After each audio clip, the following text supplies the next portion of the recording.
I, John Fitzgerald Kennedy, do solemnly swear that you will faithfully execute the office of President of the United States. that I will faithfully execute the office of President of the United States And will, to the best of your ability, and will, to the best of my ability, preserve, protect, and defend the Constitution of the United States. preserve, protect, and defend the Constitution of the United States. So help you God.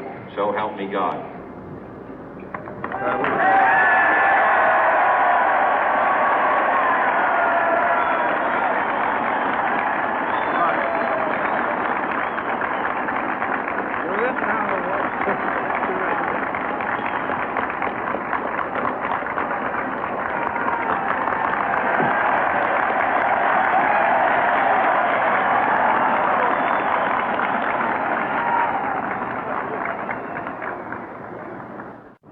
Vice President Johnson, Mr. Speaker, Mr. Chief Justice, President Eisenhower, Vice President Nixon, President Truman, Reverend clergy, fellow citizens. We observe today not a victory of party, but a celebration of freedom, symbolizing an end as well as a beginning, signifying renewal as well as change. For I have sworn before you and Almighty God the same solemn oath our forebears prescribed nearly a century and 3/4 ago. The world is very different now, for man holds in his mortal hands the power to abolish all forms of human poverty and all forms of human life. And yet the same revolutionary beliefs for which our forebears fought are still at issue around the globe. The belief that the rights of man come not from the generosity of the state, but from the hand of God. We dare not forget today that we are the heirs of that first revolution.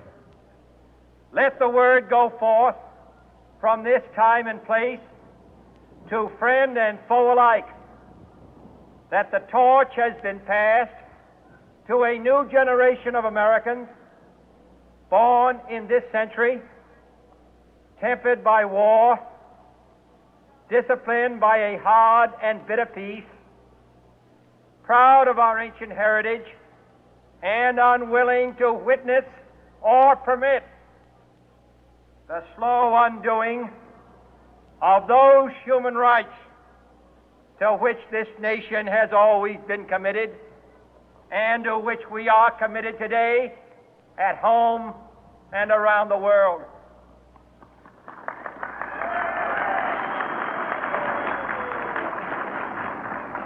Let every nation know, whether it wishes us well or ill, that we shall pay any price, bear any burden, meet any hardship, support any friend, oppose any foe to assure the survival and the success of liberty.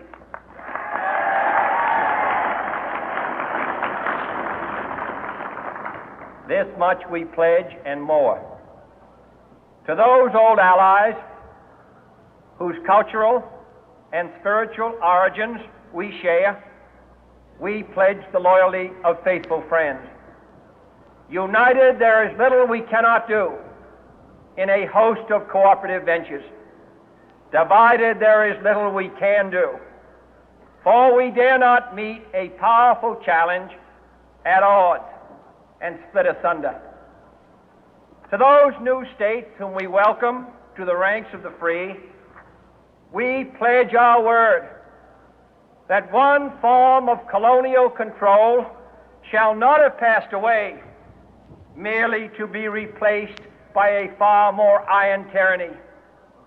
We shall not always expect to find them supporting our view, but we shall always hope to find them strongly supporting their own freedom and to remember that in the past, those who foolishly sought power by riding the back of the tiger ended up inside.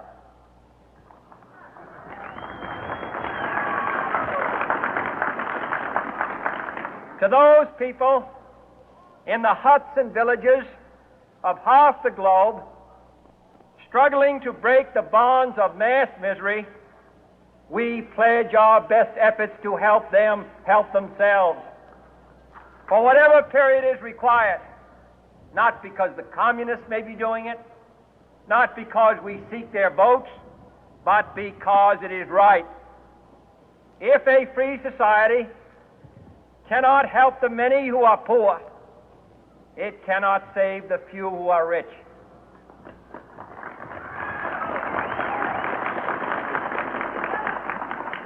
To our sister republics south of our border, we offer a special pledge to convert our good words into good deeds, in a new alliance for progress, to assist free men and free governments in casting off the chains of poverty. But this peaceful revolution of hope cannot become the prey of hostile powers. Let all our neighbors know that we shall join with them to oppose aggression or subversion anywhere in the Americas. And let every other power know that this hemisphere intends to remain the master of its own house.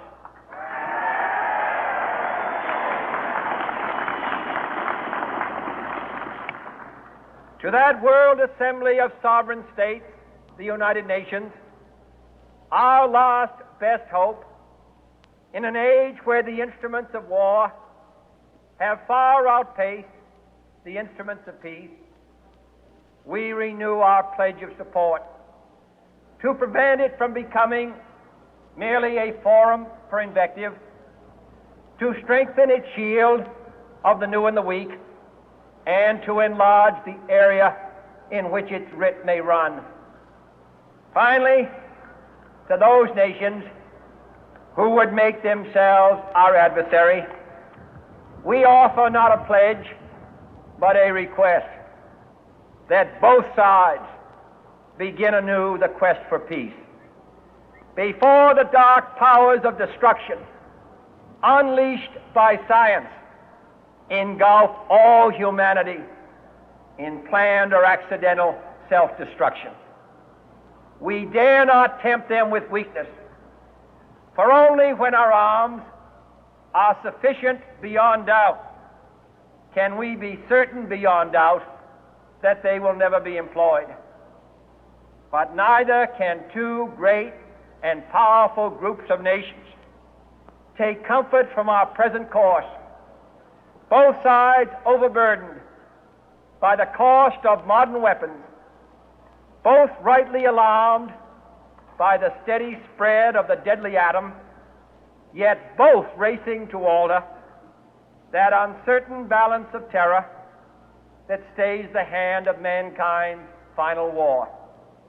So let us begin anew, remembering on both sides that civility is not a sign of weakness, and sincerity is always subject to proof. Let us never negotiate out of fear, but let us never fear to negotiate.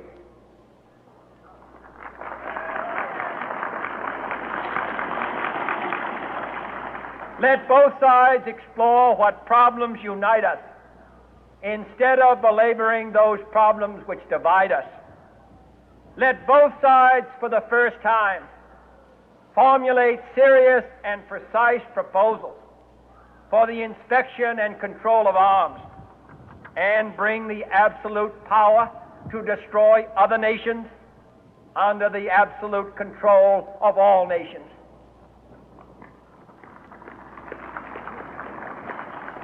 Let both sides seek to invoke the wonders of science instead of its terrors. Together, let us explore the stars, conquer the deserts, eradicate disease, tap the ocean depth, and encourage the arts and commerce. Let both sides unite to heed in all corners of the earth the command of Isaiah to undo the heavy burden and let the oppressed go free. And if a beachhead of cooperation may push back the jungle of suspicion, let both sides join in creating a new endeavor, not a new balance of power, but a new world of law, where the strong are just and the weak secure and the peace preserved. All this will not be finished in the first 100 days, nor will it be finished in the first 1,000 days, nor in the life of this administration, nor even perhaps in our lifetime on this planet. But let us begin.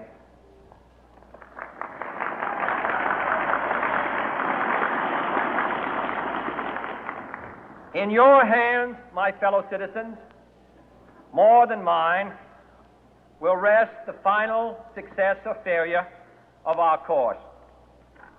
Since this country was founded, each generation of Americans has been summoned to give testimony to its national loyalty. The graves of young Americans who answered the call to service surround the globe.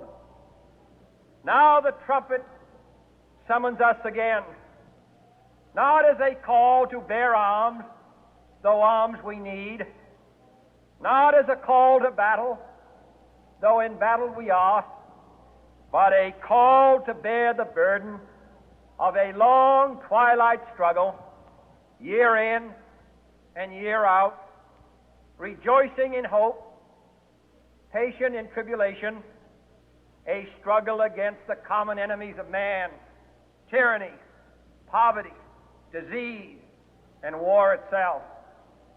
Can we forge against these enemies a grand and global alliance, north and south, east and west, that can assure a more fruitful life for all mankind? Will you join in that historic effort?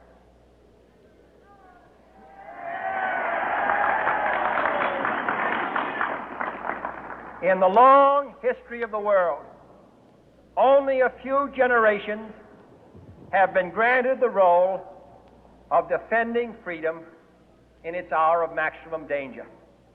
I do not shrink from this responsibility. I welcome it.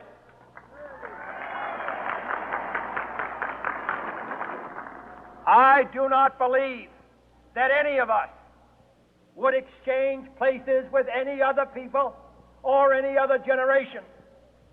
The energy, the faith, the devotion which we bring to this endeavor will light our country and all who serve it.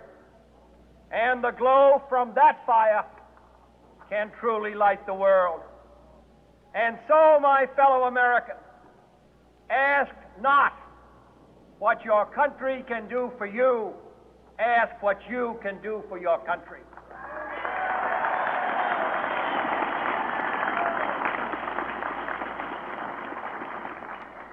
My fellow citizens of the world, ask not what America will do for you, but what together we can do for the freedom of man.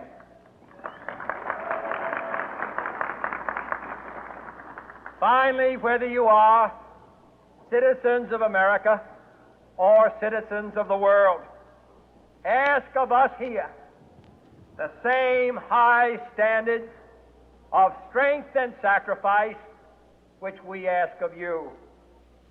With a good conscience, our only sure reward, with history the final judge of our deeds, let us go forth to lead the land we love, asking His blessing and His help, but knowing that here on earth, God's work must truly be our own.